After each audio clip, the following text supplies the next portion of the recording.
right, welcome back to IDS, or Intrusion Diversity System. This is part 3 of a campaign along with Share the Mic and Cyber. So part 3 of bringing you some really awesome people operating in the cybersecurity spheres.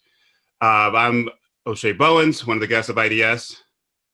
And I am Sienna Delvasto, one of the other hosts of IDS, and we are super excited to be joined by a slew of wonderful, talented other practitioners here in cybersecurity, and we're going to go ahead and just jump into introductions. But what we're going to ask them to do is share their name, what they do in cybersecurity, how long have they been in the industry, and just because I like reading books, I'm going to ask them what is their favorite book, either personal or professional. And if they want to admit a guilty pleasure, please do. I totally encourage that. But if you don't, it's totally fine. So hit the trifecta.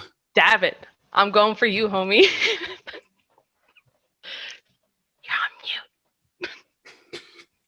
You're on mute.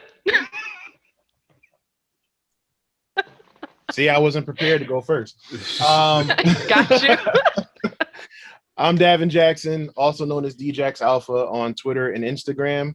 I am a penetration tester by trade. I also run a blog, alphacybersecurity.tech, and I'm also the host of InfoSec Unplugged, which is just a weekly podcast where I interview people all over tech and cybersecurity, just kind of talk about the ups and downs and the unplugged, uncut version of it. I've been in tech overall now about 15 years. Probably about the last 8 or so has been something related to cybersecurity and penetration testing. Started out, like I said, started literally as a PC technician on the side working at Circuit City back in the day. And just kind of worked my way up through help desk spots and eventually desktop support roles and then sysadmin roles for like education systems and other companies. So currently I am reading, Nicole Perlos's new book. This is How They Tell Me the World Ends, which is a race for the cyber arms race. I literally just got it, so I literally just kind of opened the book. So I guess you wouldn't call that technically reading it. And just kind of rereading the 4 agreements. This is from Don Ruiz. Don Miguel Ruiz. So rereading that book just to kind of remind myself of the 4 agreements and stuff. So that's what I've been doing. That's what I'm reading, and I am glad to be on this panel. Awesome. Thank you, sir. Ms. Spicer? Yes. Hi, my name is Jeree Spicer. I know I said in the chat to say my last name because everyone says Jeree. It's not Jeree. That's my dad's name, my granddad's name, oldest brother. So yeah, they like to keep it in the family. But Jeree Spicer, put Spice on it on Instagram, on Facebook, on Twitter. I have only been in the cybersecurity field for going on 3 years. Started off in criminal justice. I've always been a fan of technology. My aunt has been in the IT field for over 20 years. And I can remember back to age 5, she was the one who got me my first laptop, taught me how to type. She's worked for EDS, HP, Ally. I've been to all those jobs when I was younger. And I went through a thing called post-grad depression, thought I was going to be a lawyer, thought I was going to be a social worker. And then I landed at a master's program for cybersecurity. I thought it was the worst thing I ever did. The first 3 months I struggled. I cried, and then I had some pretty awesome classmates. And then ever since then, I've been passionate about it. I would say right now I'm in the risk and governance type of space. I'm a business line risk manager at Ally Financial, and I work on the infrastructure side. So I manage all of the security and risk of that side. Have 2 certifications, Certified Ethical Hacker and CHFI, Computer Hack and Forensic Investigator. My interest is everywhere. I want to be a well-rounded cybersecurity professional. I thought at one point I only wanted to do vulnerability management. That is a lie. I want to do everything. I am not the most technical person. I am both non-technical and technical. I do have a blog, Read the Cyber Boss. And you can follow that, https www.readthecyberboss.com. It's just a blog like for the culture. And I want to provide this blog for those who are intimidated by cybersecurity. And I kind of want to put an emphasis on Blacks in cybersecurity because we only make up 3%. I mean, and if we take that 3% away, a lot of African-American women do not represent that. So I want to, it's for the culture. And I want it to be, it's raw, it's the truth. And unfortunately, I'm not reading any books right now. So I'll say a guilty pleasure. I have been binge watching Grey's Anatomy since February 1st. And yes, so I'm happy to be here. That's awesome. Well, thanks for definitely thanks for coming. I thought that 3% was mostly women. It's or maybe the uptick is women. So the uptick is women in cyber. Okay, yeah. So it's trending more towards women in cyber because more Black women get degrees than Black men. But yeah, we can definitely dive into that. I have the feeling that that's going to come back around. I hope I don't mispronounce this. Khalilah. You're real close. I'm gonna come back again. And next up is Khalilah. Okay. Hi, everybody. My name is Khalilah. Most people call me Kiki. You can find me on Instagram, Twitter, @KeyTwice. And I have a women's organization called TechSec Chicks. So you can find them at TechSec Chicks on Instagram or Twitter. Currently, I am a third-year information security student with Purdue. Right now, I'm working like a help desk position. That's kind of what I've been doing since I've been in school, just trying to get any kind of hands-on training that I can get. And coming in May, I'm starting my first information security internship with a major insurance company. So pretty excited about that. I'm gonna dive into my group, the TechSec Chicks.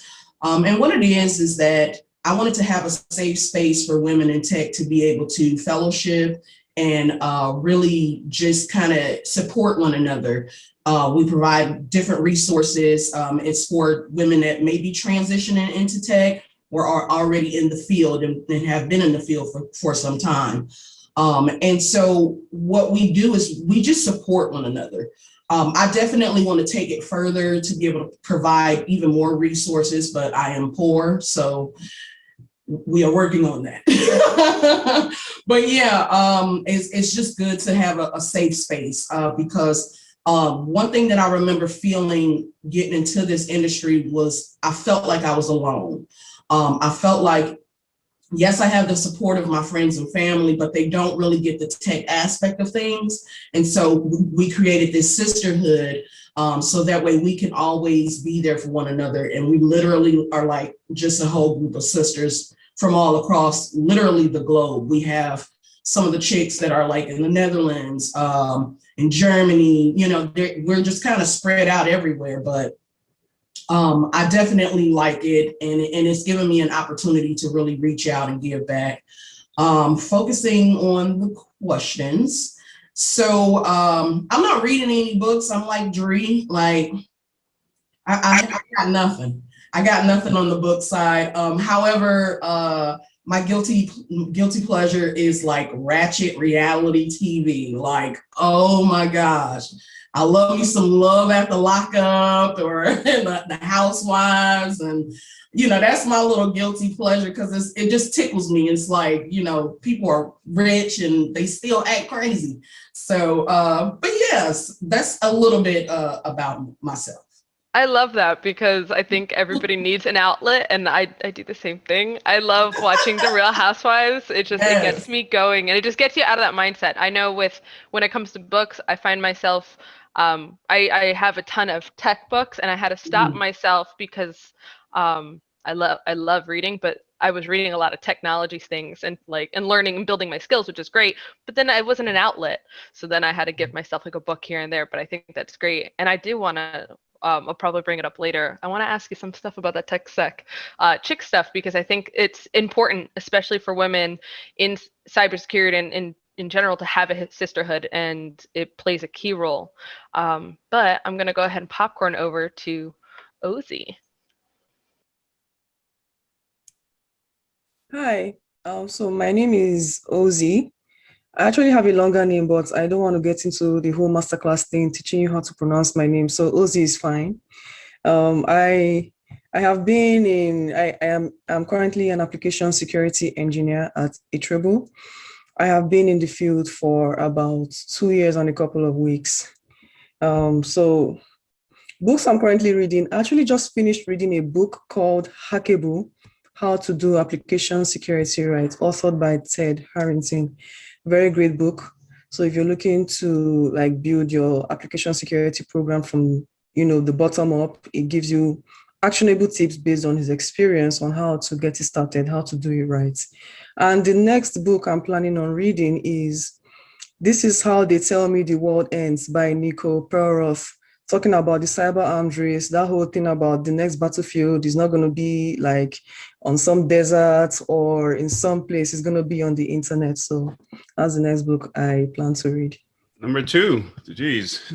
Yeah, right? I was just like, okay, now I need to pick up this book. And you'll have to send me this AppSec book too. I'm going to have to ping you later for that. And I'm going to go ahead and popcorn over to Marty. Hello, my name is Marty Esquibel, and thanks for having me. What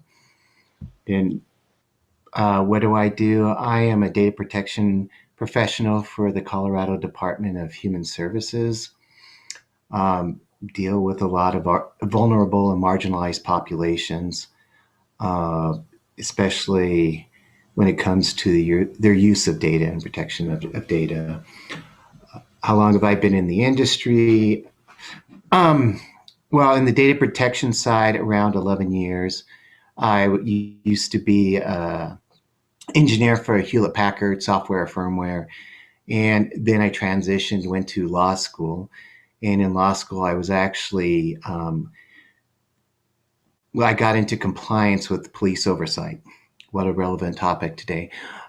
Yes, some things still are very slow. What I'm trying to do, and why this is very nice, is because given my focus, I was a privacy officer in this information security department over at Children's Hospital here in Colorado. I have like I said, a legal degree, a technical degree, and I have information security certifications. And that's why I use data protection, because I do stuff both on the information security side as well as the privacy side. And one of the things I try to do is integrate data, technology, and security being both on the privacy and information side. Especially, and what I'm trying to do, and luckily in Colorado, they're receptive to this, is start discussions on the impact of these 3 areas on marginalized populations, because no one speaks for them. They're not able to speak for themselves. They're often areas that if they speak out, they can be penalized by the system that they're in. So that's one of the things, and that's part of my role being in human services, is to recognize that. And even today, I brought up the issue of EDI demographics in a meeting, and it wasn't an issue that anyone had brought up before, and how we treat those demographics and the harm that can come. One of them being is in gender and our evolving understanding of gender, because especially with transgender people, they're at risk, and transgender people of color are at high risk. 50% suicide rate, I think, with that population. So that's where my little niche is, and speak about it. And slowly, I do give a presentation on what I call DTL and EDI, data, technology, and law, for EDI, equity, inclusion, and diversity. On the Latino side, it's unfortunately not as mature as on the I think on the Black side, and that's something I really admire, seeing all these different support structures on the Black side, because there are not a lot on the Latino side. I'm trying to build it. It's kind of lonely here in Denver, Colorado, on that. Rocky Mountain, and yes, we're getting some serious snow in the next few days. And I do snowboard. I don't have a handle. I'm not on social media. Actually, I discourage social media because I'm like, what you say can be used against you. And so I teach that to my little kids. I mean, a lot of times, college applications and all that, they do look through that. So I say try to operate under the radar. That's the best. I know it goes counter to a lot of things. And I can speak a lot on these issues since I do. That's my life. But I guess I'll move on. A book I'm currently reading, it's called Nothing Technical. I can't handle more technical stuff after a certain point. It's called Across the Green Grass Fields. It's by Shannon McGuire. I'm not sure how to say the name. But it's just, she does very well at describing, the difficulty of growing up and being different as kids, and does it with a very compassionate eye. And especially now, that's what I'm encouraging: be generous and compassionate with each other. It's been hard for all of us. But thank you. Yeah, I'm so happy you joined us. And I'm gonna have to take down re-listen to this because I'm gonna have to take down that book too. You guys are dropping really great books and key information, and a lot of the stuff that you're working into, I want us to dive into later. But I'm gonna go ahead and pop over to McKenna. Hi everybody, name's McKenna Yeakey. Twitter handle is Mighty Mischief. So what do? I am a systems security administrator, but I just recently accepted a role as a security engineer for a fintech company. So very excited about that. I'm like, yes, got a title that feels good. I have been in the industry I've been in tech for about 5 years and security for about a year and a half now. So still a baby, still very junior and noobish, but learning, and I'm excited about it. Another thing that I do is just like Kiki, because I don't want to mess up your name, I'm sorry. But I also am a head of membership and volunteer at the Women's Society of Cyber Jiu-Jitsu. We recently just launched the Dallas chapter down here amidst COVID. So that was really interesting to get together with another group of amazing women to launch that chapter and create a community for women here in the Dallas-Fort Worth area where we are able to empower and lift each other up through our journey in cybersecurity. And we take care of women who are trying to transition into the industry and women who have been in the industry for years. So it's been phenomenal. I've met some amazing people. I've established myself with some mentors. So it's phenomenal, and we're hoping to continue to grow our membership and help people, get further in their career, much like I've been helped. A book that I'm currently reading, we are actually hosting Lauren Hashon for a webinar about how to develop yourself as a woman in tech. And so I've been reading her book called Develop Her, and it's amazing. It gives some good pointers on how to establish your value, find your value, and then use that value to push yourself forward in your career. And that's been phenomenal. And I've taken a lot of things out of her book to help me get moving in my career. And I think that a lot of that information that I've had has been very useful as I got this new position. So yeah, that's a little bit about me, and I'm excited to be here with all these other amazing people. So thank you for having me. Now I'm questioning, since you've got Awesome. the in at the Women's Society of Cyber Jiu-Jitsu, is that where you guys got the idea for the cyber security con that's coming up? Yes. I'm so glad you brought that up. Yeah, I'm actually also helping with that con that we're having. So very excited to help, get that set up. But yeah, we were discussing a lot about what we wanted that that convention to be about. And, it's going to be about securing the future of cybersecurity for women, especially women of color in cybersecurity. So yeah, thank you for bringing that up. That is definitely where we picked up some of it from. I love that. Awesome. All right. And now last but certainly not least, Stephen. Hello, thank you very much. My name is Stephen Asifo. My handle is @Asifo Says. I am in the Bay Area. I've been working in IT for 7 years, but I've been working in cybersecurity specifically for about 4 years now.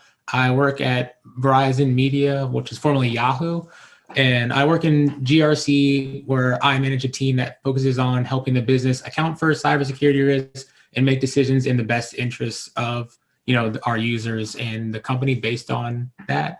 I also am a cybersecurity instructor with a company called Learning Tree. I just finished that certification, so I'm starting to teach now, which is a really cool experience. And let's see, how book you're currently reading. The book I'm currently reading is called Made to Stick. It's a book about why some other ideas survive and others die, which I've found to be really interesting, especially in this space, because a lot of times I'm trying to make people care about something, whether they understand it or not. So it's been something that's helped me both personally and then also at work. So that's about me. Thank you. That's awesome. Congrats on moving into instructing. I know that's I've been doing it for a little bit of time, and the first year it's hella frustrating. So it's okay to get nervous. I'll just say that. Yeah, I'm nervous, man. Yeah. I wish someone had told me that, because I was in a class, and the second day, this was about 3 years ago when I started my company, but the second day there was some dude in there challenging me, and it was super awkward because he was dropping a lot of pen testing knowledge. I'm more on the cyber defense side, but he was dropping a lot of pen testing questions, and I know a bit on the offensive side because I used to be into it when I was a kid, but he caught me in a gap moment, because I was I'm not sure if he's trying to embarrass me. Yeah. I was this is a weird situation. And then I got to the point I decided he was trying to embarrass me. So then, it was pretty much no holds bars after that. So I was gonna say they probably were, for some reason. Pen testers have this ego thing about them, and it feels what qualifies you to speak? And I don't want to get on which was weird. I was dude, I was writing exploits when I was don't worry about me, I'm good. Well, in presentations, that happens all the time. And I always say, can we continue this conversation at the end, and so I can move on? Yeah. That's how I handle it. I'm I'm happy to talk with you after this, but that's so much nicer than me, because I'm usually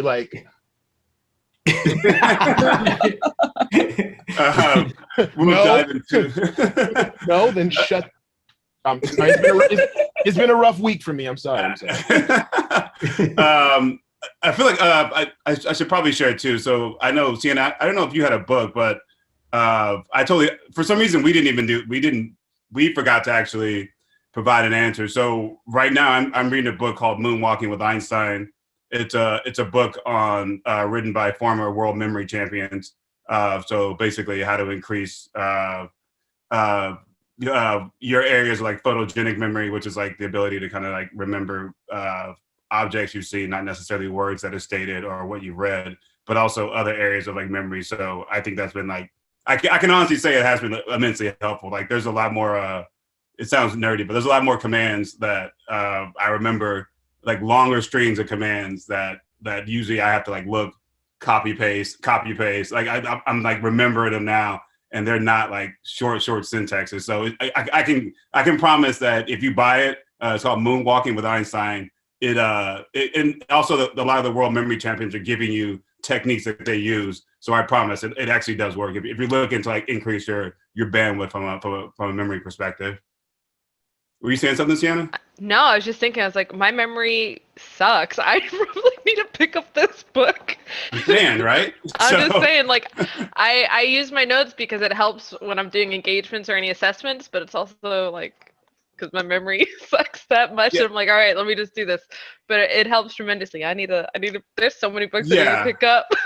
Well, I've been I've been dealing with VCs the last 2 months. So you have to be on point when you're talking to them. It's you're trying to raise money. So you have to be able to recall like quickly. So yeah, let's kick things off. So I know one of the first questions that we had, I want to say this is subjective, but I have the feeling this may go in the opposite direction because of this crowd is like very diverse, which is awesome to see, by the way. It's always great to have a mixture of backgrounds and skill sets. So, you know, you don't want to be in the room with 1,000 pen testers and you don't want to be in the room with 1,000 AppSec people, you know, so the jokes are all the same. That's what I say. What if they're one and the same? Seriously. But in your, and this is open to the floor, by the way, but what area of security, you know, in this current like time right now, you know, 2021, do you feel is possibly like one of the most important? I will go first and say what area of security, like the field itself. Yeah, correct. So some people say one way is more than the other. I'm not gonna throw my 2 cents in here. This is the room is for all of you wonderful people. Yeah, it's kind of tough to say which one field is more important, because I think the cybersecurity field evolves in response to the risks that we encounter, either by research or through, you know, the exposures and the vulnerabilities that we encounter every now and then. So I will say this, that's one of the bedrock of the InfoSec field has to be GRC, risk. We need to be able to quantify our risk. We need to be able to understand what our risk appetite is, what the risk landscape looks like, and then be able to make business decisions based off of that. So that's my 2 cents. No qualms from me on that. Sorry, I didn't mean to cut you off. And I would probably piggyback off of that. Even though I'm a pen tester by trade and I am red team, I would say with that GRC comes better blue to purple team testing. Yes, the red team gets, you know, is the sexy field, but best offense is a strong defense. And if we can't quantify our risk, well, it's great to quantify our risk, but if we can't detect them, there's no, you know, then we're, you know, up creek without a paddle. And I said blue to purple because I'm really starting to like the idea of doing the purple teaming, you know, steel sharpen steel. You know, it makes red teams better, it makes blue teams better. And if we can, you know, integrate that and get the egos of red versus blue, you know, away and just look at it as purple teaming with a common goal of making the whole organization better, the company wins, right? What you know, nobody wins when the family feuds. That you know, that's kind of how I look at it. Yeah, because we're all on the same side regardless, right? So I definitely agree with that. In theory. I would say that for me, again, I look at data protection from a different point of view. I would say it's the unnecessary accumulation of data, because if you don't have data, you don't have to protect it. You know, you don't have to worry about this, and you just see this unnecessary accumulation. And why that's important is because, especially in the human services and in the health area, is there are a lot of people who want to monetize information. And it really is, and the area they're seeking are these marginalized populations and vulnerable populations, because they have very interesting data. I was recently informed from the FBI that a health record is worth $500, a complete health record. That surprised me. I didn't realize, and I try to keep up to date on this, is a health record's worth $500 in the dark web at this point. It was a webinar on Wednesday where this came out, so relatively, and it was discussing the SolarWinds attack. So it was piggybacking on that and the danger, because in the health area, health information is very valuable, and where people are now looking at are attacking our community. And so that's where, what do we need to really collect and why, that minimally necessary?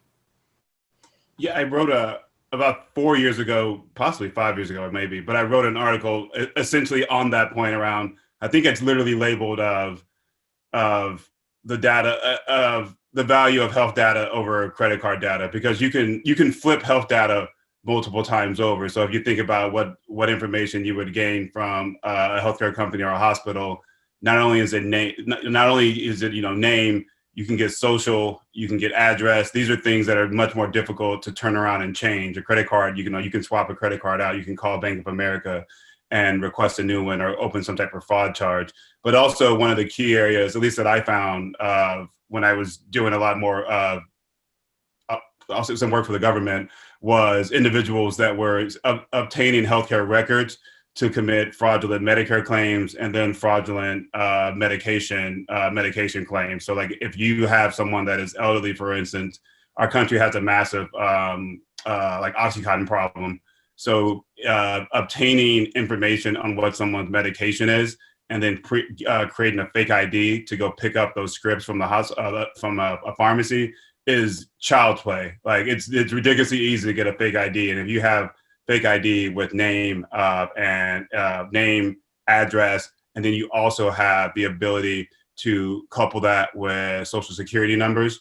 You can run wild with something, like criminals run wild with that. A lot of the drugs that are out there on the dark market that are pharmaceutical grade, that's mostly from fraudulent claims. It's not like, these drugs fell off the back of a truck. They're creating like fraudulent claims from popping really healthcare centers where they have like really bad, I don't want to say bad security, because most of this is dependent on the budget. So they just don't have the budget to kind of fight back against, someone that's really, that's dedicated and mission focused on getting in there. So just, but I agree with what you said. Yeah. Cause I remember like 4 years ago when I was writing this up, it was just like really interesting to me.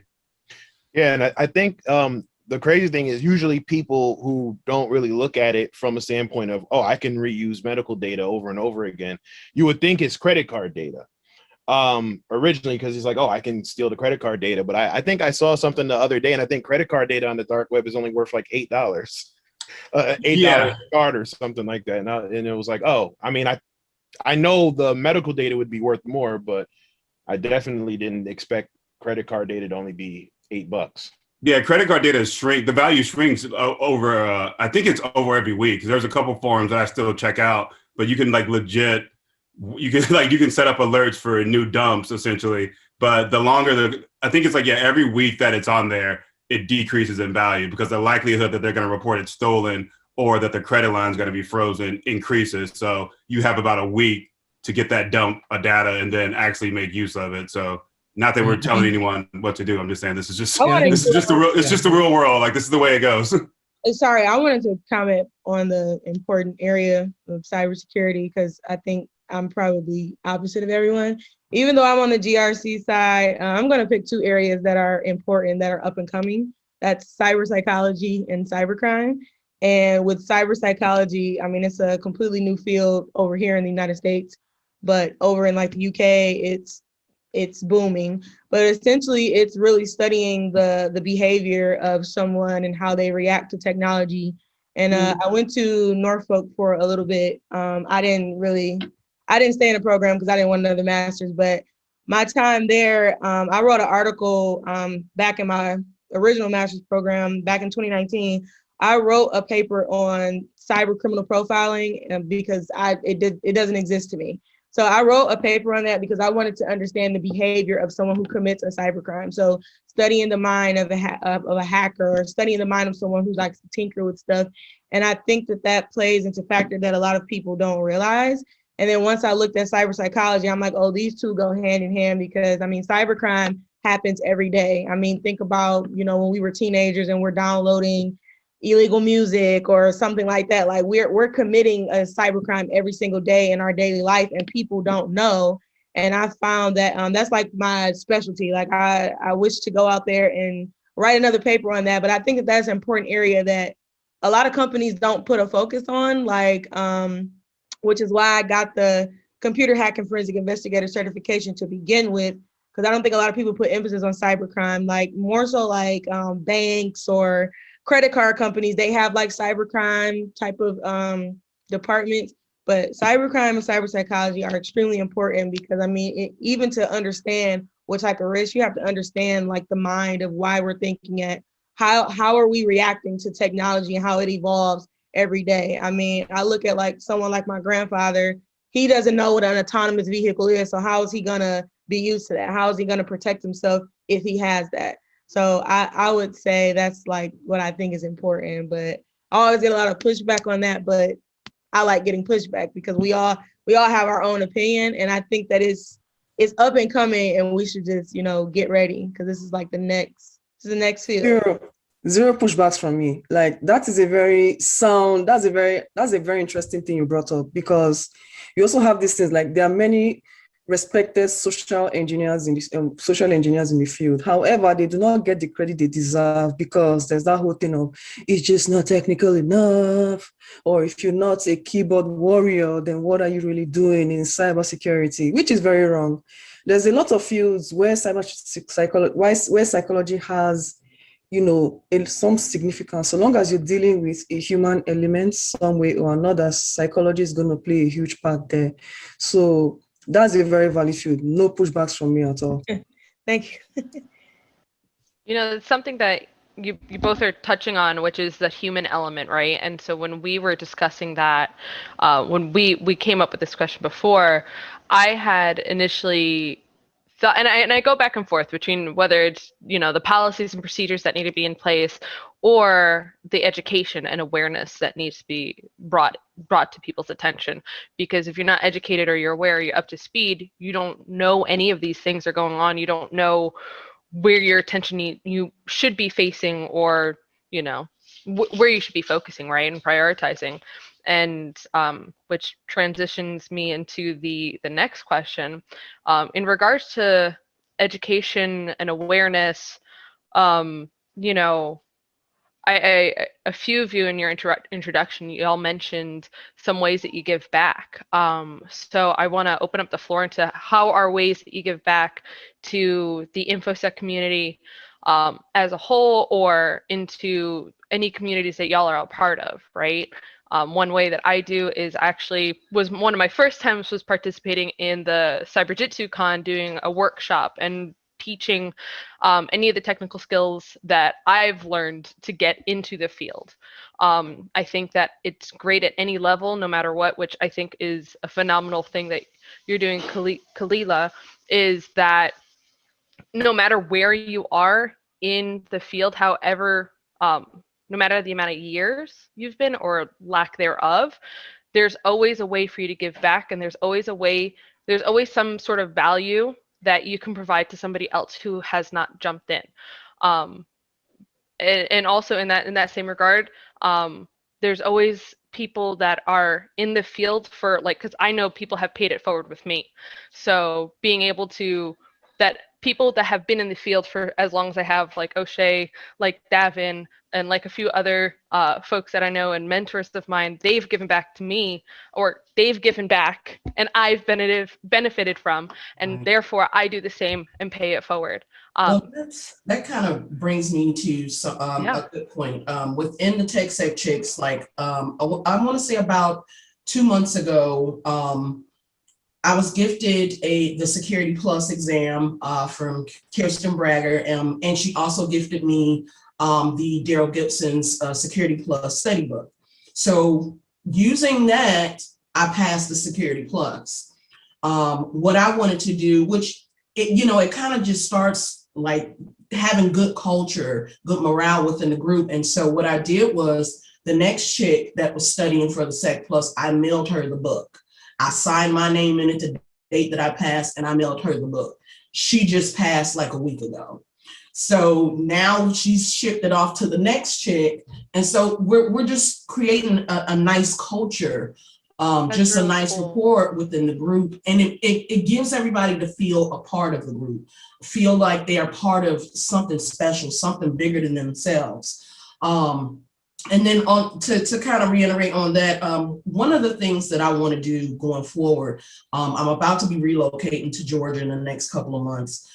So I really want to kind of get things together. Davin, like, come on. But I really join us. but I really want to get things together and start visiting like maybe middle schools and high schools. You know, I remember just thinking like, what if I would have saw in middle school a Black woman like me working in the tech industry, making a name for themselves, and they had walked into my school? I probably would have went a totally different way very early on in life. A lot of times, because we don't see women that look like us when we're younger ladies, we don't even know that this stuff exists. We don't even know these careers are out here for us, and we can be a part of that.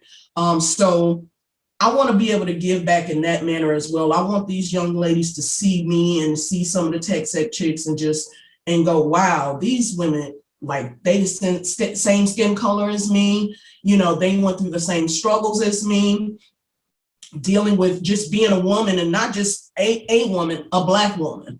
It is definitely a lot of struggles that come along with that. And so I want to be able to talk to these young ladies and kind of mentor them. And, you know, if they are thinking about getting in tech, just being that support system for them, like really being there. Because a lot of times, like I say, people don't understand the tech aspect of our lives like we do. So that's kind of where I'm doing with things.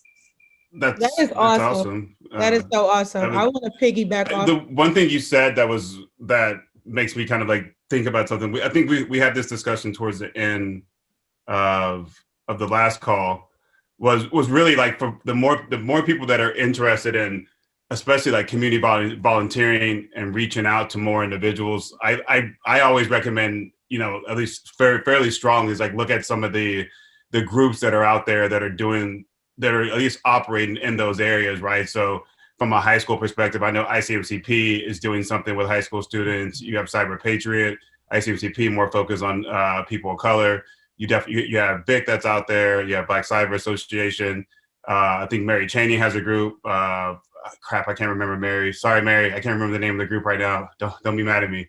But because I'd love to hear like more individuals that are looking to really get into more outreach from a cybersecurity perspective. And the one thing I kind of always like to just throw out there is like, look at the groups that are already kind of like throwing money and dedicating themselves towards that. Because a lot of times what I hear, but not here, but like when I interact with like younger individuals or people that are kind of newer to the field, they're like, hey, I'm going to go off and do this random thing. I'm like, hey, there's a group that's funded that could like definitely use help for volunteering. Like I was like, reach out. Look at the Larry Whitesides, look at the Devin Bryants, look at those guys that have been like, you know, I've been doing this for 12 years. I just turned 37. They've been doing it for damn near 20, like 20, 25 years. They have like a wealth of experience, and they're looking for people to come in and help out and with some of the initiatives that they have. And most importantly, not most importantly, but really importantly, they're funded. Like, so they already have the money that they can use. They just need the bodies to go out and help. So I just throw that out there, because the more I hear people that and I think that's awesome. Like I started volunteering a while back, but the more I hear about that, I'm like, hey, there's somebody that could use your help, like right now. Like they're looking for people to come out and help. So, and if anybody needs like an introduction to any of those groups, like definitely let me know, because I'm on the board with like Sans Blue Team Summit, the Boston B-Sides group, Boston Security Meetup, BIC, ISSA. Like I'm on like 4 or 5 different boards. So I'm always like, hey, if you want to do something, give me a shot. I can probably connect you with someone that's looking for your help. Okay. Yeah, I wanted to piggyback off of what Kiki said about being a Black woman in this field and not having the support. That's actually how I left my first job, because the cybersecurity department was 2 people. I started my internship there. I had worked for the company as a teacher for like a year and a half, and then I got moved to corporate for the cybersecurity internship, and I worked for a woman who was Caucasian, and we could not get along. And it got to the point where I was depressed. She just wasn't motivating. Like, she thought because of the color of my skin that I didn't know what I was talking about, and I didn't belong in the field. And, you know, she was just stuck in like the 90s where a lot of us were not seen in this field. And it just got to a point where I'm like, okay, I can't stay here. So like, she really discouraged me, and I didn't have anyone to talk to. I didn't have anyone to look towards. And I was thankful for her pushing me, because I went to a conference and I met my mentor, and my mentor was in the Army for 20 years, been in the cybersecurity field for that long, and she's in the on the awareness side, but she is awesome. And I'm like, you know, I want to be able to give everybody that support, which is why I created Read the Cyber Boss. And it's just a way to, because I experience people who are technical who talk down on people who are non-technical. And I think that that's rude because you don't know my skill set. And I want to get a technical side, but you know, you pushing away from me because I'm not technical is not cool. And I've experienced that a lot, which is why I'm like, okay, I'm going to start my own thing. And you can read my blog. Everybody can read my blog. And I'm really good on social media. I make a lot of reels. I make a lot of funny stuff. So people can say, oh, okay, I get it. Like, you know, because people are intimidated by cybersecurity. But, you know, I want my blog to be, I want it to be nationwide one day because I speak to elementary kids. I speak to middle school, high school. I'm in a sorority. So I'm thankful that I'm passed, my name is passed through everywhere. But I think if I agree with Kiki, if I would have saw somebody in this field when I was in, you know, third grade, I could have been like, oh, this is what I want to do because it's just such a flexible field and it's just ever changing. But I really want to like educate and just awareness. And so far, I think the biggest accomplishment I've ever done, for those who I wasn't into football, but I spoke for the Jerome Bettis Foundation. And I think that was probably the best thing that I ever did. All of these kids from all around the world. And they're like, oh, I had no idea. And it makes people feel good when you see someone who looks like you, who works in the field and they can, you know, and I'm always honest about my journey. I don't sugarcoat anything. So I'm probably I'm gonna be joining Tech Sec Chicks. Yeah, you know what? I really want to give you like a long distance cyber hug right now. You know, like definitely. But yeah, oh my God, you touched on a good point. And this is one point that I talk to my girls about. I talk to just people in general.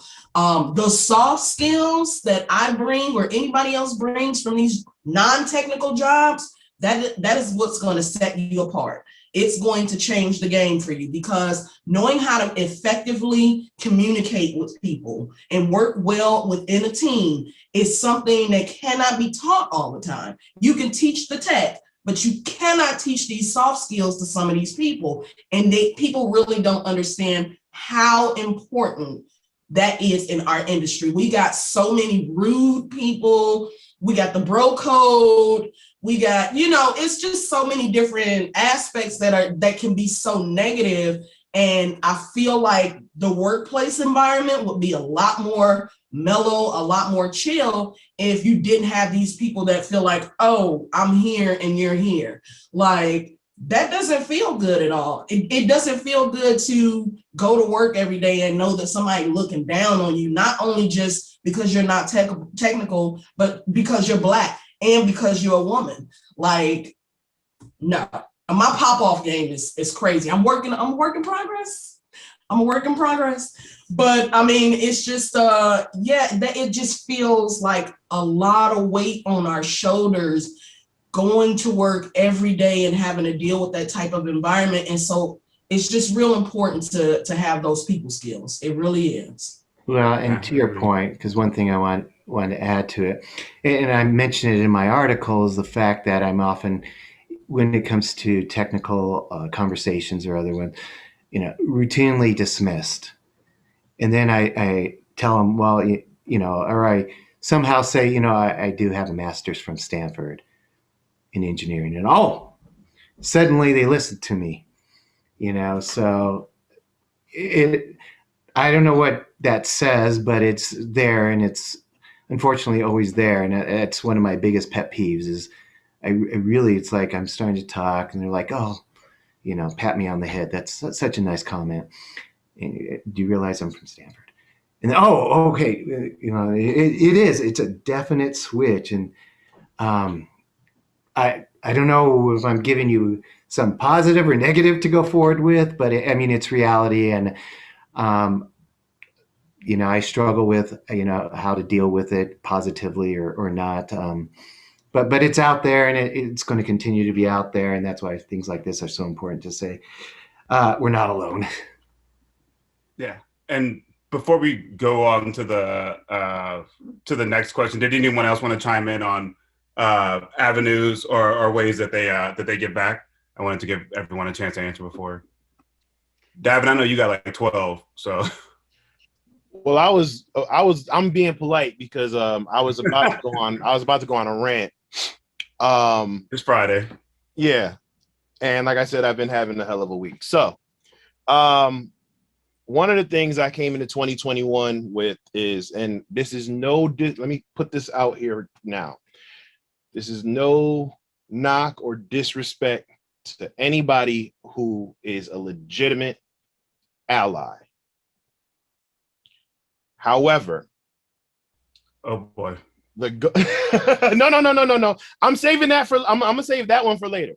But the goal is to show that it can be done, and it can be us, and it has to be us.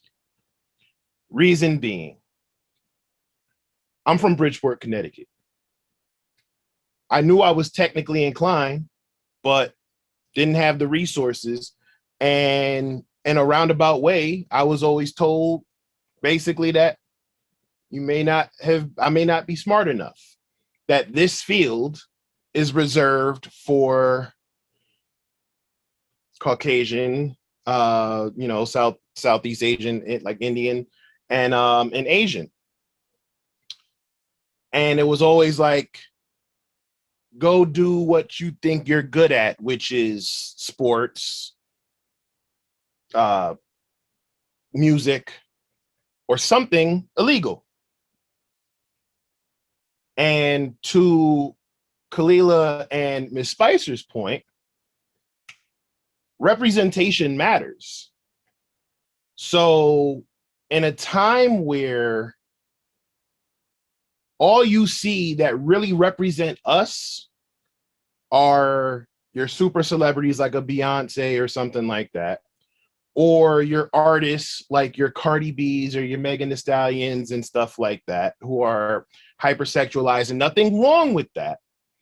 But to our children, especially young women who come up looking at their phones as, this is the model of what you need to be, or what you need to look like, or what you need to do, or maybe I need to sell flat tummy tea. No knock on flat tummy teas.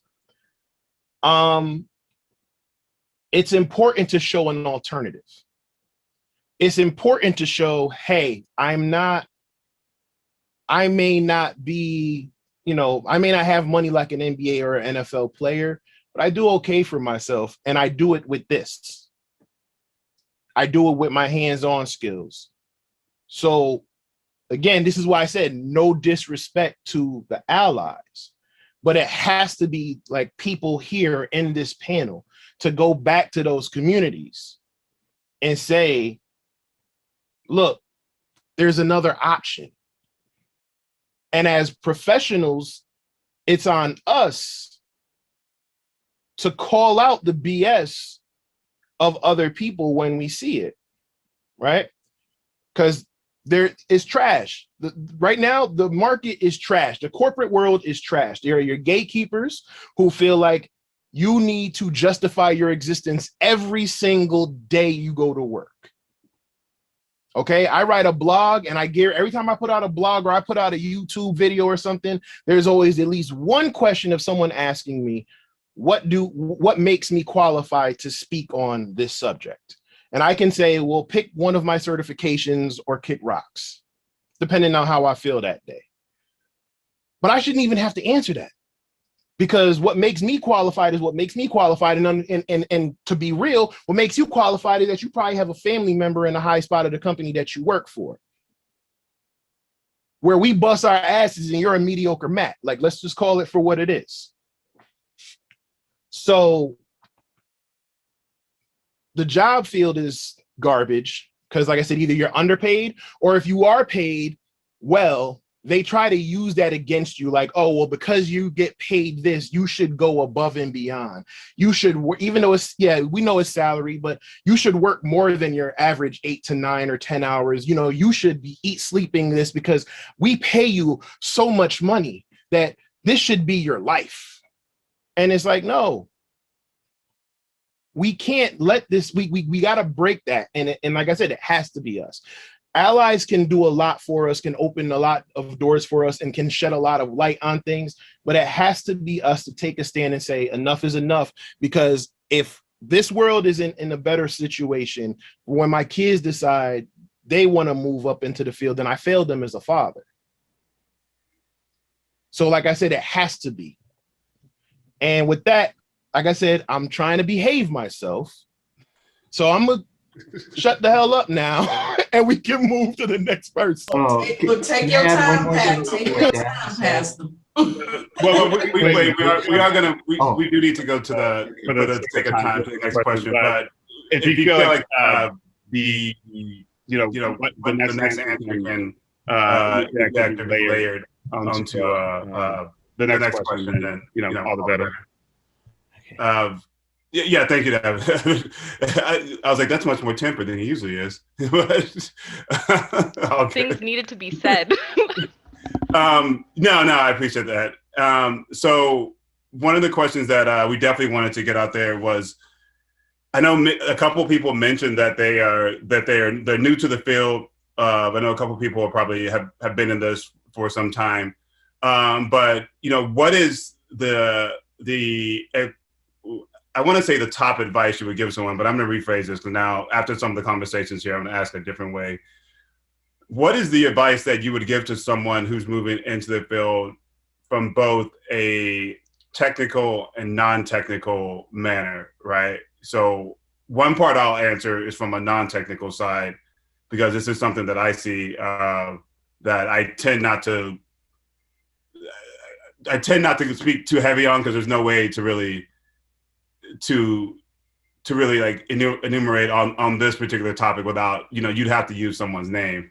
But what I tell people that are fairly new to the field is two things. One, focus on the skill for the area you're looking to go into. So focus on understanding what skill set you need. I say that as, I've been doing this like 12 years. I've literally only had 2 certifications, like ever. And one was taken as like a joke. Like I took the CEH and I was like 18 as like a bet. And I'm not like even kidding. Like it was me and my buddies like joking around the summer before we were going off to college. And we basically said whoever took it and passed without like looking at the material gets like $200 from each one of us. And there was like 5 of us. So that's like basically like $800 in the summer when you're like 17 about to be 18.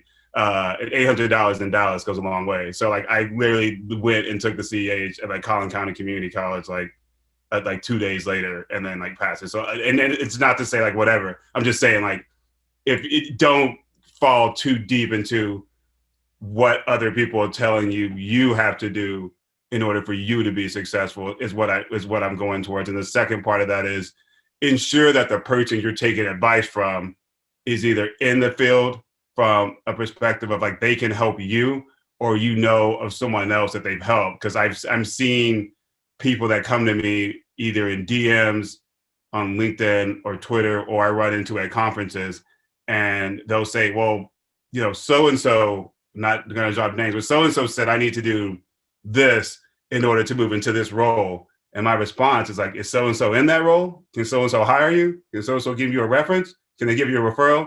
Then you probably shouldn't listen to so-and-so, right? And that's not to like darken or dampen on anybody's mood, but I'm a big proponent of, if you're going to give me advice, you need to be probably up here, right? In my mind, this is just O'Shea's mind, not to say I'm right or wrong, or, this is the supreme answer, but I feel there's a lot of this going around, it's particularly in our community where there's a lot of advice being thrown out by people who necessarily aren't in those roles and never have operated in those roles. So that's all I'm going to say. So I want to kind of touch on that because, one of my big things for advice for people coming in, especially being somebody new, is, go out there and build your network, find the people who are in those roles that you want to do, sit down, ask for mentorships. Don't be scared to actually go up to somebody. I can't tell you how many times I've gone up to somebody randomly on Twitter and it's just like, don't want to waste your time, but I got lots of questions. And if you got time, I want to make that time to sit down and talk to you. Good for you. Another thing is, That's awesome. Good. Yeah. Yeah. And I think too, because I originally had a mentor when I was looking into, cybersecurity and really getting into the field, and she was a pen tester. And I knew that was absolutely not even close to what I wanted to do. I'm not a red team, like just not my thing. But she gave me good key advice, which was go seek out a community of individuals in roles you want to be and build your network. Another big thing she told me was like, if you want to get into this, people have to know you. They have to hear your voice. Contribute to that community. Don't go looking for someone to come and assist you and you haven't offered anything else to that community. So a big thing for me was to help build that community that I was looking for. I couldn't find it, so I built it. And that was, part of me joining, the Women's Society of Cyber Jitsu, and building a community in Dallas where I couldn't find one. There wasn't here. And if they were, the communities were in different states that I didn't have access to. Thankfully, COVID did me a favor because now I could jump into all these remote sessions and these workshops that normally I didn't have access to. And I mean, I'm originally from Oklahoma. So I came from a very barren area of not only just tech, but security. And let's not even get started on women in security or Black women in security. It doesn't exist. Not at all. And I mean, for me, like I think we were talking about representation too. I didn't have anybody that I could go to who looked like me, had my background, and I'm Afro-Latina. There ain't no one that I could find in my background, or from where I'm from. So I started to build that community. So that's my biggest advice. Ask for help, seek that help. But also make sure that you're seeking help from those that can help you. Don't just go if you want to go into risk management, don't go bother a pen tester. Know who you're asking and find the people that can be your support group. And I've been very lucky because I've been able to develop an amazing set of mentors and support group that have helped me get over fears that I've had with coming into security. Like for me, I was even terrified to take on a security engineer role because I have had such a kickback from trying to get in to the technical space, because I think I sit somewhere between being very technical and not so technical. I mean, I have a business background. I was in accounting before I switched over to tech, and so coming in, I didn't have that technical background. And so just having people that could support me and help me identify those skills that I was good at and help me cultivate those skills was important. So again, my only advice is, build that network and contribute to your community, give back, and help support those coming up behind you. Yeah, that's really important. Thank you for sharing that, McKenna. And I guess what I would offer in relation to that is once I got into like the field of cybersecurity, the part that I was then trying to navigate is like, okay, now that I'm here, like where exactly, like how do I kind of navigate like moving up? Because I mean, I am very like aspirational and ambitious. It's like, okay, well, what's next? And the one piece of advice that I would give is like focus on your superpowers and like really let that kind of guide where you want to go and what you like. One of my mentors who I still look up to, he was like, look, if you learn how to code, I can help you make a lot of money, right? And I was like, oh, I want to make a lot of money. Like that's what I'm trying to do. But I promise you, like I like bought courses. I spent a good 3 months like trying to teach myself like Python, all the code academies, and like that. But my brain was like, it ain't for you, dog. Like it's not for you. But like one thing that I do really well is like I can talk my ass off. I apologize. I don't even know if I can say ass, but like I talk, like I present, like outside of work, I do stand-up comedy, I DJ, like I act like that's my space. And so that's what I'm gonna try and drive for. Because if it's like a football team, like not everybody can run the ball. Not everyone needs to be the receiver. Some people got to block. Some people got to do this. So when it comes to like the field of security, I found that I'm really good at being able to work with people, be able to translate technical information, synthesize it, and really help make these ideas stick in a way that people want to engage with it. Like I make boring things fun, essentially. And that's what I found to be my niche and what I just continue to drive in on. And I would say everyone has their own superpower, and just because yours is different from someone else doesn't change your path too much. It just means that you have to find your own path. And that's why I think what McKenna says, finding mentors and people that may have done that before really helps you out a lot. So that's my number one advice. Thank you, Stephen. I think that's great about the superpower, and I do want to ask that in a second, but I do think another thing is that I like giving as advice. I mean, similar to a few of you, I've only been in the field for I think 3 years now, but I was a career transitioner, or I consider it a career transitioner because I didn't really know what I was doing. So I was working in hospitality a ton, bartending and working in a theme park and whatnot. But something that Khalilah had mentioned earlier is using those soft skills. That comes into play so much in cybersecurity and in our field, and that EQ, the EI, the emotional intelligence, that helps out tremendously.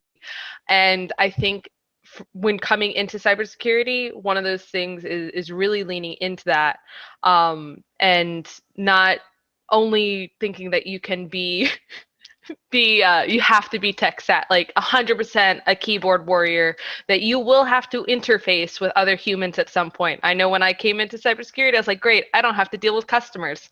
Lies. Still deal with customers, they just have a different face. So they have different things, different expectations. You will still have to do customer service.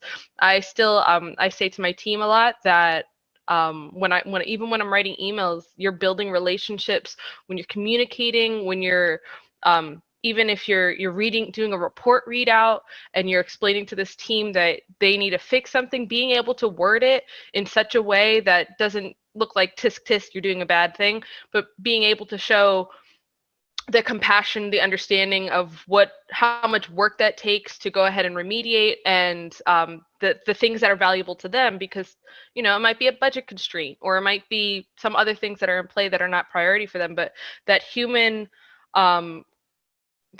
element and I call it hospitality, the empathy. Yes, exactly, Ozzy.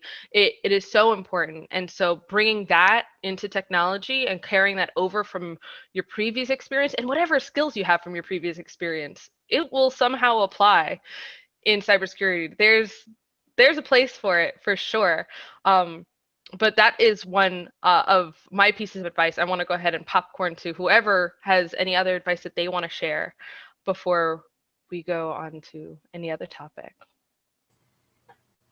Well, I will talk again. What I recommend to young people, students, I actually dissuade them from taking coding.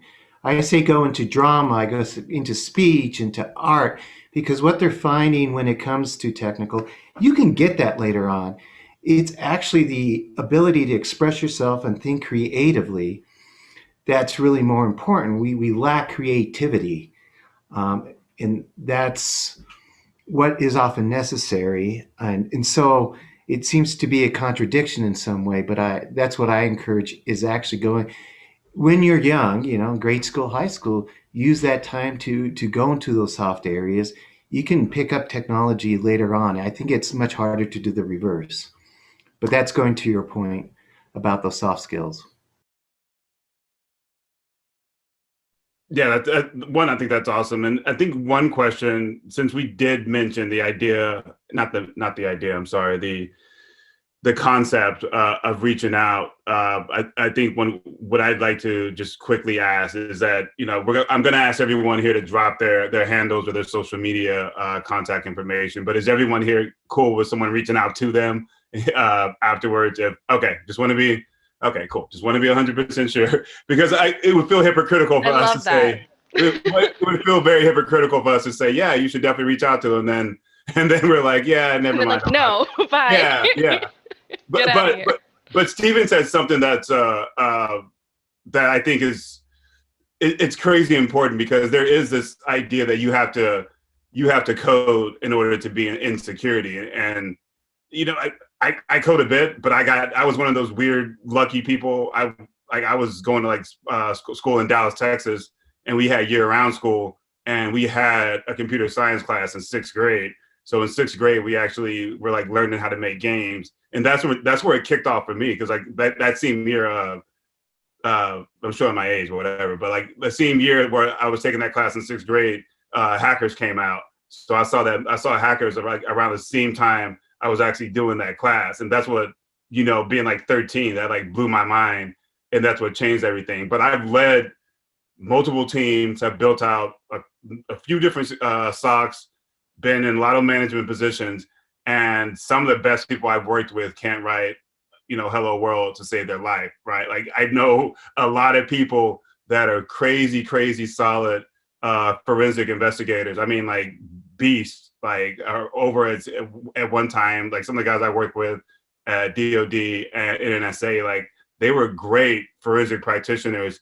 Most of them could not code, right? They could not code a lick, but you give them the tools they need, they could sniff out, malware on a box and start dumping artifacts within 20, 30 minutes, but they have a very solid career and they don't code a lot. I've hired people specifically in analyst positions and in engineering positions as I was leading teams, and some of the people did not code either, and they were super solid at their job. So if that's one thing, we can get out to the viewers of this is you don't need to be the best coder in the world in order to get into security. In some of the roles, you really don't need to code at all. I'm not saying you shouldn't. I think it's a very valuable skill to have, for sure. It can save you a lot of time with tedious work, especially if you're an analyst. If you're a junior analyst and you have to, and you're one of your primary responsibilities is, I know people have roll their eyes when they hear eyes on glass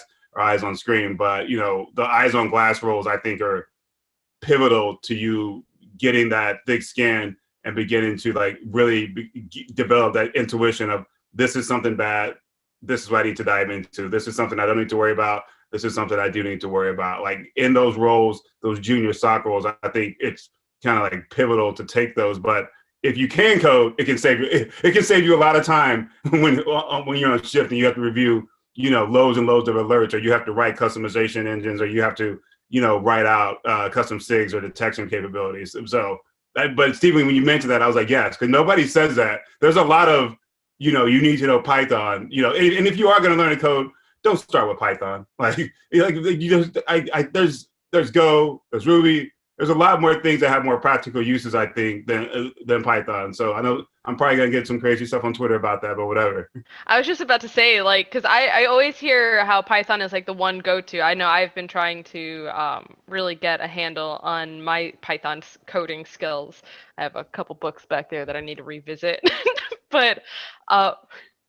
A lot of the tools you are written in Ruby. Oh yeah. Everybody loves Metasploit's written in Ruby. It's in Ruby. Yeah. Yeah, it's it's super simple. The reason why so many people contribute to Metasploit to those modules is because it's written in Ruby, and it's I mean, and not to say it's easy to write those modules, but it's not an impossible task. So I mean, do what you like. Of course, I support most people in any method when they're getting their skills. But you don't need to. I don't know how Python became the de facto language, but we're getting off topic. So, well, I'll go ahead and pose the next question, and this really could be anywhere. So, what keeps you most interested in cybersecurity? What keeps you going in here? Last time, and I'll go ahead and lob this out just to give you a few moments to think of what keeps you interested in cybersecurity. Last time we talked about this, I said educating. Now, after thinking about that, and that was more of the soft skill side of it. I do enjoy educating others. I enjoy the education that I get from cybersecurity because there's so much to learn, and I like paying it forward and being able to show others whether how to get in technically or how to get in through soft skills and through your network and using that that tool in your pocket. But I'm going to go with more of a technical side, is actually the hacking connected cars. When I started testing or studying for the OSWP, which is Offensive Security Wireless Professional, so for cracking Wi-Fi, I got to dive into that and started looking into antennas, which I bought a very large Canon that I don't get to use all the time, but I have it for when I want to play around and look at what other Wi-Fi ranges are around here, about like, a mile or two away from my house. But which got me into signaling different types of signals and IoT. And so then I actually even got the book, which is Hacking Connected Cars by Alyssa Knight, which is one of my technical guilty pleasures, because I tried to keep most of my books or things that I'm reading. Yes, it's so good. She does like a video series, a streaming series, where she started going through, I think she started it on the Hacker Book Club that Chloe Misogny and Cassie, and I believe her name is Amanda. I haven't gone in a bit, but she had done where she stopped by and she talked about a few chapters of her book, and then they go over a bunch of book clubs. I definitely recommend a bunch of different books. Definitely recommend checking out that book club for sure. We did Cult of the Dead Cow, and members of the CDC came and joined us and talked about some of the stories that was in the book.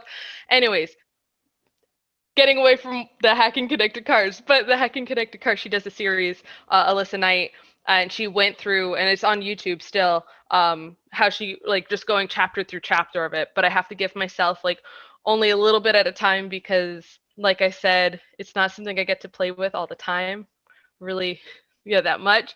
But that's what keeps me going, is it's all these interesting new technologies and the ways to really, get the information. Something that is, I'll mention this later, but anyways, I enjoy snooping. So I like snooping around, and if I can, whatever I could get into, I'm about it. So legally, of course. Anyways, yes, I'm going to lob this to what are y'all's interests? I see Ozzy, your mic is off.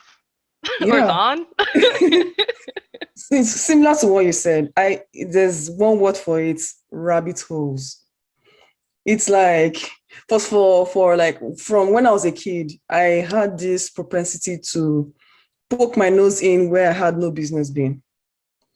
So at the age of 8-ish, I kind of had an idea what the internals of the reproductive system of the male and the female looked like. I was looking at an anatomy textbook. Yeah, so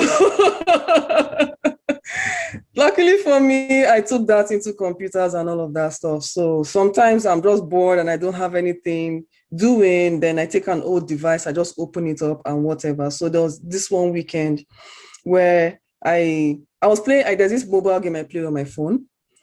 I spent a lot of money on it and I wasn't getting what I wanted. I'm like, what the hell? I'm like, they've got to be using APIs. Let me check that out. And so I got a Pixel 2. I routed the phone, installed the app, began to inspect the traffic, to see what tokens I could potentially manipulate and get myself more money. Luckily for them, they were using Google's security library.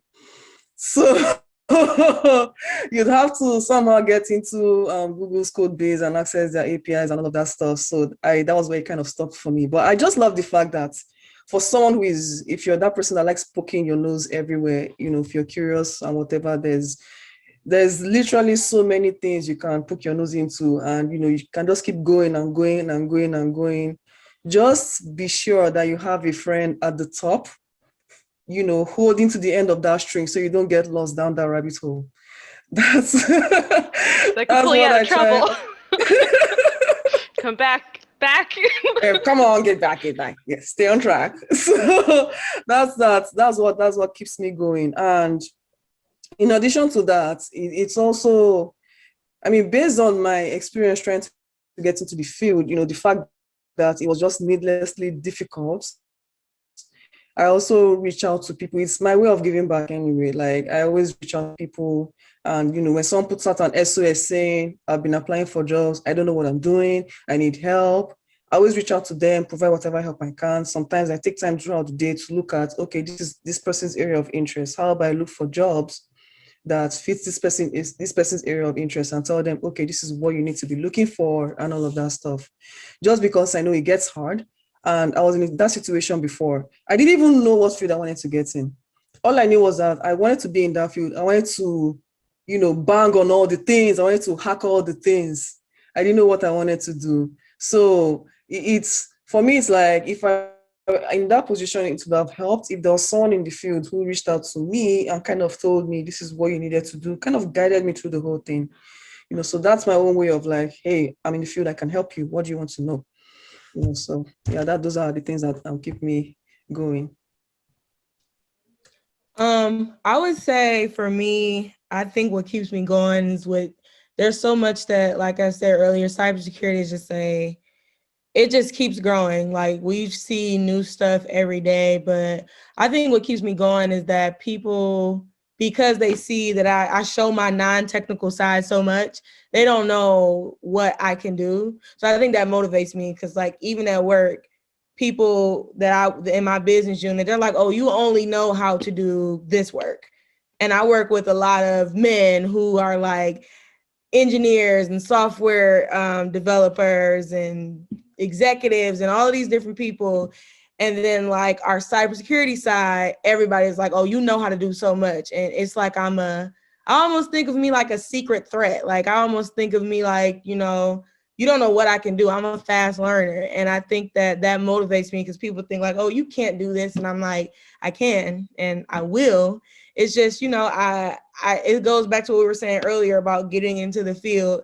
I didn't want to immediately be technical. Like, when I took my cyber defense operation class, I hated it. I hated the book. I hated the class. I mean, I ended up passing, but it wasn't my interest. I am more of a social engineer type of person. Like, I had an entire class on it. So I'm that type of person. I want to be well-rounded, but I like when people say, oh, you can't do this, or you're not going to do this.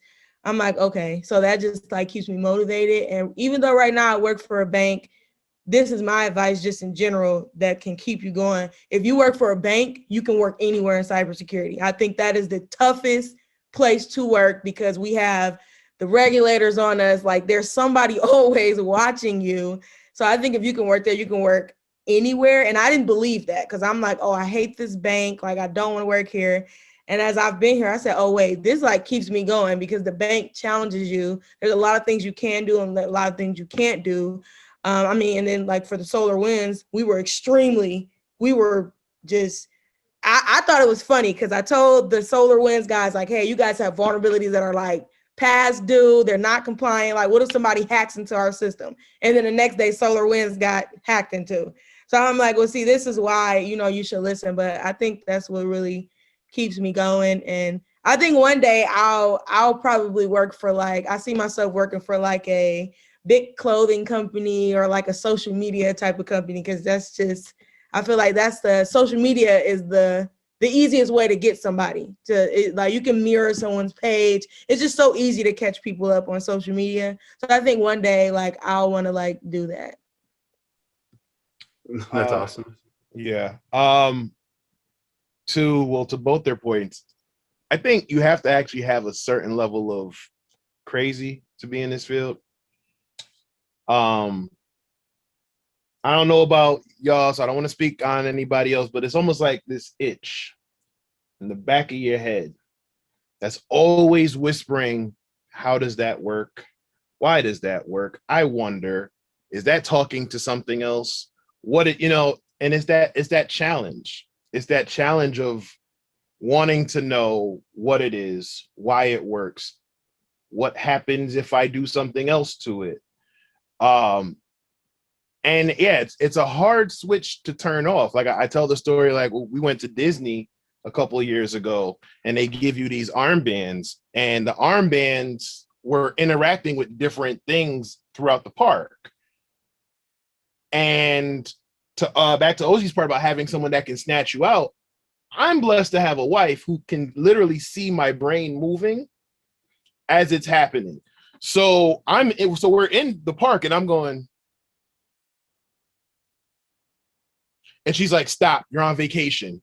Because immediately she sees, like, it's almost like I'm literally watching, I'm looking for the connections. Like, okay, so wait, how is that talking? There's got to be an API. What, how, And then immediately it turns into, where's my laptop? I'll be right back.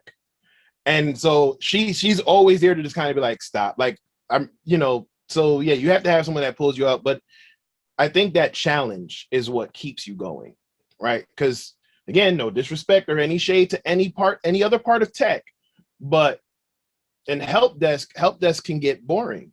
Like, if I can literally tell you how to troubleshoot a situation and I don't have to look at the computer, it's not fun to me. So, and there's different things. And I mean, even just in pen testing, like I just moved into the AppSec space like a year and a half ago. And API pen testing is different than web app pen testing, which then led me to research stuff. And then I got introduced to the OWASP API top 10. And it gives you more opportunities. Like from learning that, then I was able to do a SANS talk on attacking APIs. So, it's an ever evolving field. And as long as you have that hunger for knowledge, you'll stay in it. And the moment, like I said, it's a place where you literally can't get complacent unless you want to. Go ahead, Stephen. Were you going to say something? Yeah, I think what I was going to say to bit on that, when you were saying like you kind of ask yourself these questions. For me, I think what interests me and keeps me going is I also ask myself the questions like, how do we get more people to, and I think Jeree, maybe you said this, like from a behavioral way, kind of like engage more with this, because technology is everywhere. And Mara, you've talked about like people's data is just being captured, but not everyone has the same level of appetite to understand and take the necessary actions. But why is that? Right. And how can and this is again just me, but like how can I make this like more engaging or make this easier for people to like take to, whether it's like my family, friends, or like at a company. So that's something that I find interesting, because there's always something new, there's always a new challenge, and just making that like as easy as possible for just be like, oh, like this is what I should be doing, influencing behavior. That's awesome. There was one question that I definitely wanted to get everyone's, we'll try to get as many answers in as possible, because I know we're coming up on time. But when you think about, really not only the future of security, because I think that's rapidly changing, it's changing as we sit here. I think, a lot of the focus is going towards, honestly, API and cloud security. That's where API cloud and SecDevOps, that's where, I'm betting, money. That's where a lot of the majority of the threats are coming from that I see from a research perspective. And also just where money's being placed from a VC in the VC world in regards to solving those challenges. So wherever VC money's going, and that's essentially like a radar in regards to where you can expect more threats to come from. But when you think about the future of us in InfoSec, right? Like as people of color in InfoSec, what do you see as as an outcome of maybe 5, 10, 15 years down the line? I know for myself, I think, Davin, I know we've spoken about this, but in my mind, it really comes down to ownership of, I think, not to sound dark, but it's all kind of the DEI efforts, the ally stuff, all that's wonderful, but it's a moot point unless we are owning, parts of the industry on our own, right? Like it is not to say everyone's going to do this. I don't think that that's even, possible. And it's not to say that everyone has to, be a boss or whatever. Like, I don't see myself as whatever, like a boss. I see myself as a very overworked and stressed out person. but the reality is, as we have more of us that are moving into security, you think about that 3% number. That's 3% of this field is actually diverse talent. 3% is huge when you look at it from a VC perspective of people of color that are receiving investment or rounds of funding for their projects or for their company. It shrinks from like that 3 to almost like 1 and 2, right? I mean, I'm sorry, less than 2.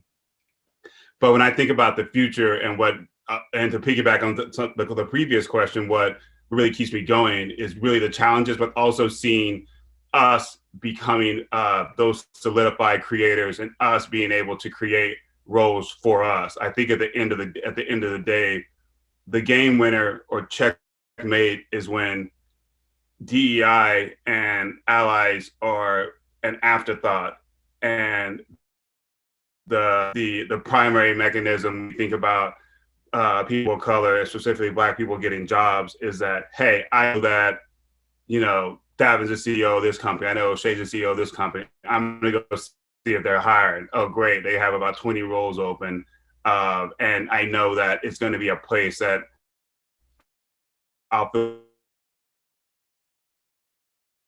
bit more comfortable. There's going to be a lot of reputation in that company. Move towards that goal of starting companies to create problems, either self-services, from a consultancy perspective, whatever it may be. I think that really is, like, at least that's the future I want to see, and that's why, you know, I launched my thing.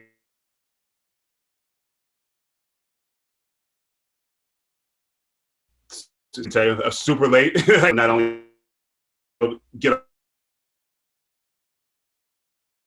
the consultancy side, and I will say, for anybody that's looking to start a company, it is immensely stressful. You should go ahead and prepare yourself for not having a life. But I think that's where a lot of this is going. I love meeting younger individuals that are like 21 that are like, yeah, I'm starting a pen testing company, and they're dead serious. Like, they have the skills and they're going out and doing it. I love meeting people that are product focused, that are thinking, hey, I think it'd be awesome to have, you know, this particular application available. I'm going to go make that. Like, I truly love seeing that. And the more, like I said earlier, I've been dealing with VCs the last 2 months, and, you know, hearing stories of, especially Black companies that are getting funded, that stuff is crazy inspiring to me. Like, I love what Backstage Capital is doing, what Arlen's doing over there. Like, I love watching that and reading those stories. I can listen to that stuff like all day. But when I think about the future, that's what I see. I see more Black-owned cybersecurity companies, and because in my mind, that's the rubber stamp, and that's, you know, that's what we, you know, this is just O'Shea's opinion. That's what the aim is, and that's what the goal is. But I'd love to hear from, of course, everybody else. I think in the future, I would want to see cyber law. I feel my classmates were, they want to be cyber lawyers, and I think that should be. It kind of goes with cybercrime, because cyber law it doesn't really exist right now. But I mean, I think in the future that would be awesome, because it's something that is up and coming. I'm pretty sure someone, you know, years ago was saying, hey, I can't wait to see when a car drives itself. And now look, there's a autonomous car, and now, you know, there's a cyber factor into it. So I'm hoping that, you know, we can see, you know, a type of law as cyber law, and we'll be able to connect with those people, and it'll, you know, it'll just, you know, provide more jobs, and it'll even provide more insight as to, you know, what's going on, and we can, you know, kind of see why people are doing this. What law are you breaking? And I think it would be good. So that's what I would want to see in the future. And I think it's coming. I think I don't know this cyber lawyer, but there's one person that stays near me, and he makes quite a bit of money. If he gets one case, he's done for the entire year. So I think that's awesome. He can do one case, and he can, you know, find out so much and defend so much. So I'm like, oh, well, we need that. I mean, it's just like, you know, I think cybersecurity professionals, I say this all the time, and a lot of my other friends get mad who are not in this field. I think we are just as important as lawyers and doctors, because somebody is always going to be getting hacked. Somebody's always going to have something broken in their system. So I think we are just as important. So if someone is looking at that, I would say contact, you know, like Mary Chaney. Like she is the cyber lawyer. She was with the FBI for like 20 years, focusing on cybersecurity and law. But you brought up, I don't know if that was like intentional, but what I think is going to be the entry and the crevice and like the crater that we really start thinking about cybersecurity law is going to be autonomous vehicles. We spoke about this on the last session. I know. See, here comes that rabbit hole. We're going back. But no, if you really think, I mean, like truly think about this, in order for an autonomous vehicle to be on the road, that's going to have to be not only have approval from Department of Transportation, in regards to what regulations are set. There's also going to have to be regulations set from like FINRA. There's going to have to be regulations set across the automotive industry in regards to who's responsible for updating those vulnerabilities for autonomous vehicles. Is it Tesla that is responsible for a vulnerability that exists that you chose not to update on their boards or some of their CPUs within the vehicle, right? Because you can choose not to accept the update on autonomous vehicles. So at the end of the day, is that something that your insurance company has to eat the charge if you get in a wreck because, let's say, the braking system fails because there's a vulnerability that's been exploited in your car, but that vulnerability actually has a patch that's available An update and it was you failed to as be a done. person chose not to push? Like, I think it's likely gonna be autonomous vehicles that push the conversation, not only cyber law, but the public policy aspect of cybersecurity to the forefront. Unfortunately, it's probably going to be an accident that's going to set this whole chain reaction off. But you mentioned it, and I couldn't help myself. But and Mary Cheney's group is Minorities in Cyber, so I yes, definitely, thank you. yeah, that's Thank what it you. was. But Marty, I saw that your mic came on. Yeah, I was saying, I already, in my position, I'm lucky enough to actually deal in cyber law, and I use that in broad. I've already dealt with immigrant status, minors, so that's already happening, data protection and sensitive information and groups. And one way to make you realize how important this is, I was a prosecutor, and one of the things that happened repeatedly was young Black men came up to me and were being prosecuted for having stuff over their rear view window. I dismissed those cases, but it just showed what happens in law enforcement. But the corollary to that is I tell young minorities, do not have facial or biometric on your phone. Do not use that. Use a PIN, because you have a right to remain silent for the PIN in your head. The police can put this phone up to your face or put your finger on that and open it up. We do not have the privilege of certain technologies because they can be used against us. And that's why I'm in this field, because I recognize technology is not neutral. Trying to be quick. Wait, don't you need a warrant for that? If they try to use your fingerprint, don't they have? They can. It's easy. They can do it. They'll find a way to do it. Let me put it that way. But legally, I'm like dead serious when I'm asking. Like, wouldn't they need a warrant to access that as a piece of that is? You actually have a right to remain property? silent. You don't. I mean, what goes with the right not to put your finger on this thing? That's why law and technology is very important to the comments on what is cyber law. This is part of it, the criminal justice system. Which makes sense because a PIN is what you know, it's not what you are. So Exactly. if you have the right to remain silent, then you have the right to withhold what you know at that moment. Yeah, it definitely makes sense. So I just want to say, going back to, where do I see us in the next 5 to 10 years? You talked about businesses, Black-owned businesses, people of color-owned businesses, but I think really what's important is seeing more of us in leadership. One, for representation, and two, I want to see more of us not just at the table impactfully, but owning that table. I want to see all of us in positions of power and impact. So, I mean, for me being, a woman of color in tech, I have the luck to be around a lot of phenomenal women who are already in positions of leadership, and they are inspiration for me to go into positions of leadership. So if we only continue to grow that line of seeing us in leadership, I think that's just going to be, that's where we're going to be in 5 to 10 years. Like, no doubt, that's where we're going to be in leadership, owning businesses, having, adding more to the conversation, not just like to be part of the conversation, but it's our conversation now. It's our table now. So, I mean, that was just my little piece I wanted to throw out there, because I believe that we are an important piece. And, like Davin said earlier, it's got to be us.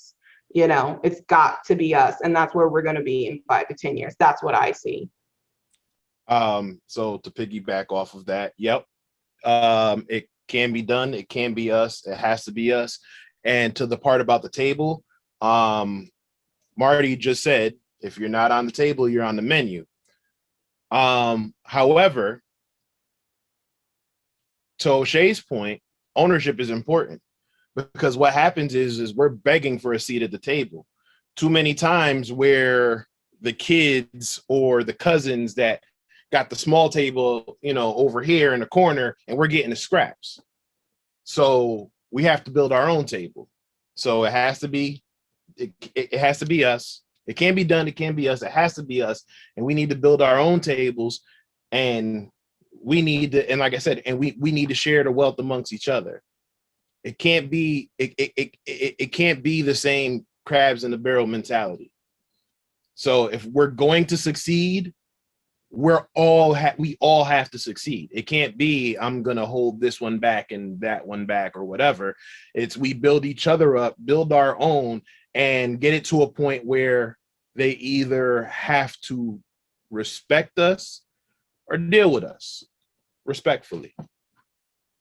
I'm still behaving myself. No, and this isn't, I'm trying to think of a nice way to say this, but like I do see that when Davin, like I reached out to you, right? I'm like, hey, I have this coming up, you know, it'd be great if, you know, if you can get involved.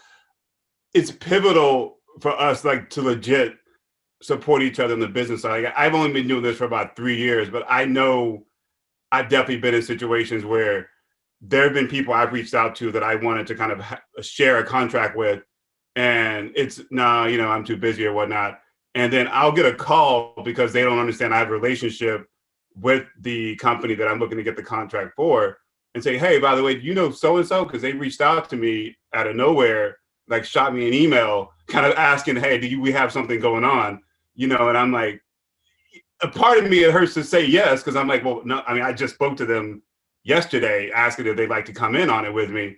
But I know I've had it happen to me before. They go, it's the reality, it's crabs in the barrel, but it's also, you know, nunchucks behind the back around the, oh, I'm just gonna go, I'm gonna sidestep him and, you know, go talk to this person. I'm like, not only is that cut dumb, out the middleman, it makes us look stupid, and like we don't have it together. Like, what would you hope to achieve from that, right? Like, you're pulling down one person to pull yourself up, and then at the same time alienating yourself in this very small community of cybersecurity practitioners, or people call it. It's a small, that's one thing I'd say as a final thought. It's a really small community, and people talk. So doing dumb stuff is not it's not the right way to approach it. Trying to backstab and play Game of Thrones, you know, in the world of cybersecurity is not the best approach. It's not clean. It's not a good look. You know, if the idea is for us to shine and us to come up together, together is, I mean, it's stupid I have to say this. Together is the key word here.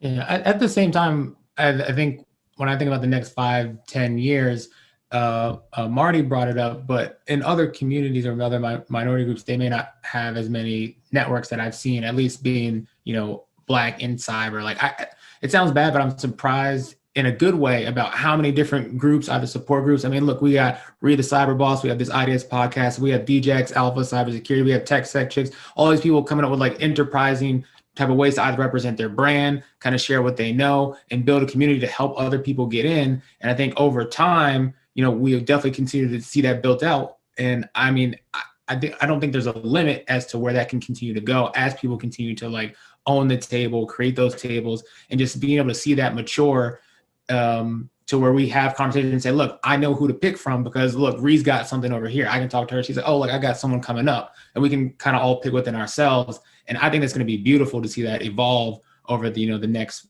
10 years as people continue to move up to more senior individuals. But then there's, yes, that's still that fight within corporations to, you know, move up. It has to happen on both sides, but that's what I look forward to.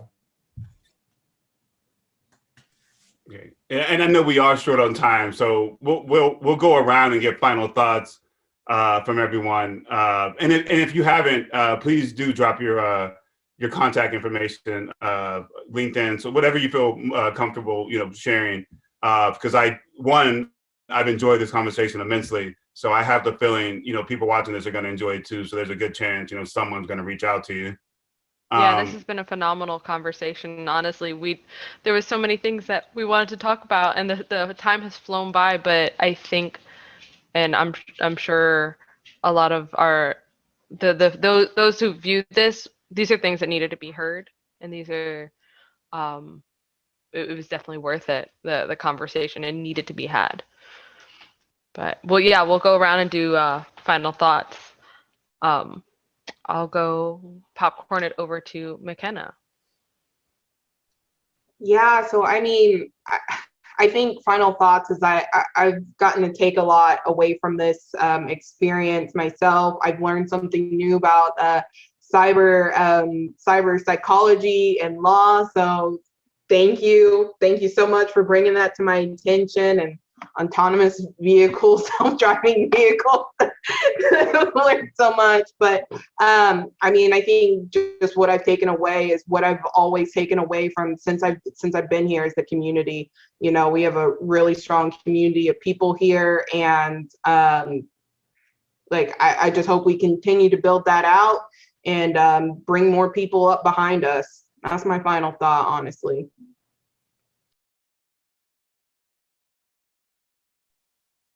Marty? I'll be very short. All I want to say is be gentle, generous, generous, and gracious to everyone, the 3Gs. It's been a tough time. Help everyone out. Support others. That's it. And thank you for providing this. Thank you very much. Well, thank you. I mean, thank you all for taking the time to be here, honestly.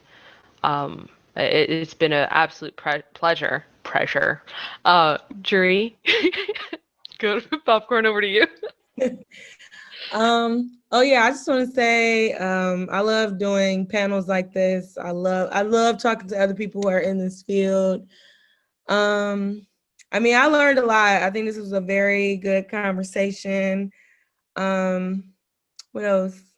I learned so much, and I'm going to be relocating to Dallas in a couple months. So McKenna, we definitely. I got you. Come on over. Yeah, I mean, I just want to say I learn something new every day, and I just put a new blog post out, everybody. So go and support and share. Make sure you follow my social media, because I think that I do a lot of good stuff to. Steven said earlier, I turn boring stuff into fun stuff. I made a video and argued with Siri about connecting to public Wi-Fi, and people thought it was really, really funny. But yeah, I guess that's just my final thoughts. I mean, this is awesome. I love people who have podcasts and, who have blogs. It's up and coming, and it's great. And make sure you subscribe to Read the Cyberboss.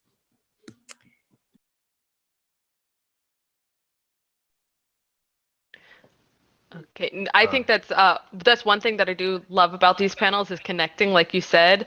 Y'all will be in Dallas. Khalilah will be coming over here to Georgia. So I mean, and now you know people. I think this is fantastic. Steven, over to you. Get myself off mute. I want to say it's been a pleasure to be a part of this panel. To say I learned from you guys is an understatement. I'm also just happy to be around, other ambitious, Black and like Latinx people. I do not get this type of, interaction at my job. So, more of this is definitely good for the soul. Look, I love us. I'm rooting for everybody Black. So anything I can, do to help, push that forward like that, I'm all for it. And I guess to anybody that is watching, you are, wonderful. You are capable. You can do whatever you set your mind to. And if at any point in time I can be a resource, let me know. It's awesome. Thank you. I guess it's Ozioma Davin.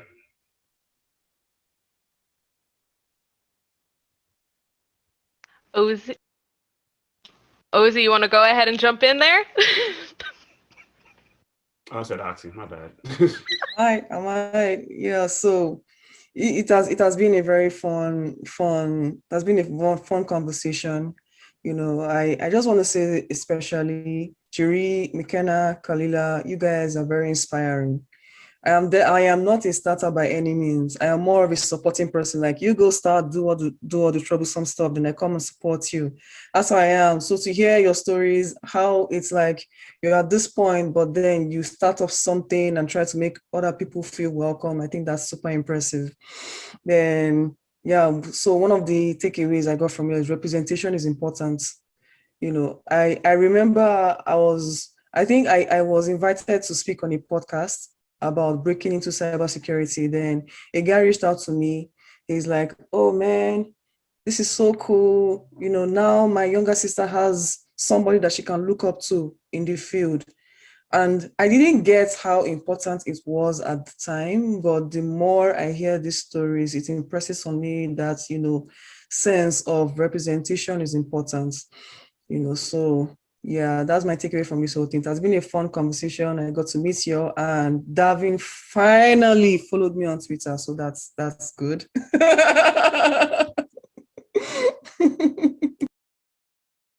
I feel personally attacked. Well, first of all, O'Shea, Sienna, it's always love. It's always a pleasure. You guys can reach out to me anytime.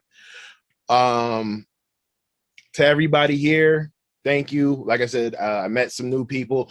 Ozi, I'm sorry.